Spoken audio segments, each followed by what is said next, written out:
जापानमा आएको चाहिँ आजकै दिन चाहिँ ठ्याक्कै 10 वर्ष भएछ है। 2016 को अप्रिलको आजकै दिन चाहिँ म जापान आएको थिएँ। यो 10 वर्षमा कति कमाइयो, कति फालियो अथवा कति प्रगति गरियो त्यो कुरा चाहिँ मैले गर्न चाहन्न है। तर तपाईँहरू चाहिँ 2016 को अप्रिलमा आउनुभएको को हुनुहुन्छ कमेन्ट गर्नु होला है। तपाईँहरूलाई जापानमा आउँदाखेरि फर्स्ट पटक चाहिँ अचम्म लागेको कुरा चाहिँ के थियो है। मलाई चाहिँ यो हामबागी थियो के हैन। यो हामबागीमा यो पैसा हालेर जुस आएको देखेर म एकदम चकित परेको थिएँ कि है।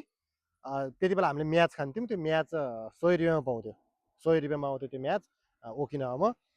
ठ्याक्कै यहाँबाट पैसा हालेपछि होइन, अब यहाँ बटन थिचिदिने बित्तिकै ठ्याक्क आइहाल्ने। यस्तो अचम्म लाग्थ्यो कि कहाँबाट आउँछ यो मान्छे, कसले हाल्छ, कहाँबाट आउँछ। बच्चा बच्चीमा हुन्छ नि त्यो फोन गर्दाखेरि यो टेलिफोनको तार चाहिँ तलबाट जोडिदिएका छन् भनेर बुवा आमाहरूले अथवा अगाडिका मान्छेहरूले चाहिँ उल्लु बनाउँथे मान्छे, त्यस्तै लाग्थ्यो क्या। कहाँबाट आउँछ होला भनेर लाग्थ्यो मलाई चाहिँ।